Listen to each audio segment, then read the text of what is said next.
Agar asupan seratnya maksimal, konsumsi buah segar memang lebih disarankan.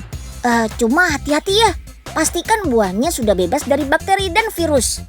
Apalagi saat masa pandemi kayak sekarang. Nah, biar yakin aman, kita bisa mencuci buah dan bahan pangan lain menggunakan food sterilizer kayak gini nih. Dengan menggunakan media berupa air yang diozonisasi, efektif membunuh bakteri, jamur, dan virus. Alat sterilisasi makanan yang satu ini mengeluarkan gas ozon sebanyak 800 mg per jamnya. Kandungan ozon yang tinggi ini dapat menyerang dan memecahkan dinding sel atau lapisan pelindung bakteri maupun virus.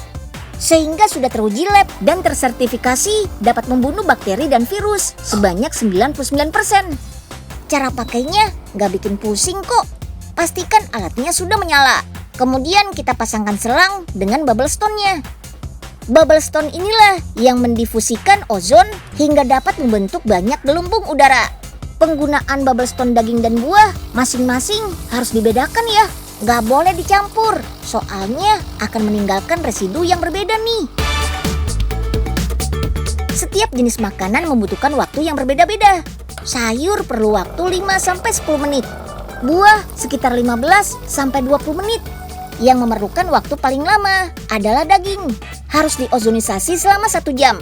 Ini karena daging, terutama daging ayam, masih mengandung hormon pertumbuhan yang menyerupai lendir. Nah, sahabat Unyil, jadi food sterilizer ini selain bisa untuk mensterilkan makanan dari virus dan bakteri, dia juga bisa mengurangi zat berbahaya pada makanan karena bantuan reaksi oksidasi dari ozonnya. Jadi lebih aman. Tuh lihat, air yang sudah ditetesi obat antiseptik bisa jadi jernih kembali. Hal ini karena ozon dapat mengubah kandungan mineral dan organik dalam air kembali netral. Gas ozon atau O3 yang dikeluarkan ini merupakan agen oksidasi yang kuat. Ozon dapat bereaksi dan larut 13 kali lebih cepat di air apabila dibandingkan oksigen. Karena mudah larut di air, proses ozonisasi pada makanan gak meninggalkan residu yang menempel. Limbah penggunaan air pun aman untuk dibuang tanpa menyebabkan kerusakan. Meskipun begitu, mengkonsumsi air sisa penggunaan ozon tetap nggak disarankan ya. Air yang telah diozonisasi ini juga dapat berfungsi sebagai desinfektan. Meskipun hanya bertahan selama 30 menit, kita bisa menyemprotkan air ozon ke atas permukaan benda. Contohnya kayak gagang pintu ini, langsung bersih deh dari bakteri dan virus. Proses sterilisasi menggunakan air ozon ini sebenarnya lebih aman dibandingkan dengan UV. Karena sinar UV bisa menyebabkan radiasi, makanya perlu dilakukan di tempat tertutup. Sementara sterilisasi menggunakan ozon hanya perlu media berupa air saja. Ozonisasi ini juga nggak mengurangi kualitas warna, rasa, bentuk, dan aroma dari makanan. Jadinya lebih bagus daripada sterilisasi dengan cara merebus. Setelah digunakan, jangan lupa untuk menjaga kebersihan food sterilizer ini ya. Selang harus dicuci bersih dengan sabun lalu dikeringkan. Jangan lupa bubble stone-nya perlu dibersihkan juga, biar sisa kotorannya gak menempel dan menghambat gelembung ozon.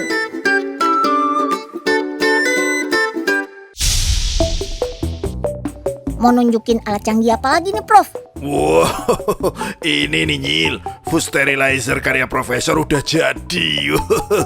Bisa buat membasmi bakteri-bakteri yang nempel di makanan. Wah, pas banget. Unyil habis beli yogurt titipannya Melani nih.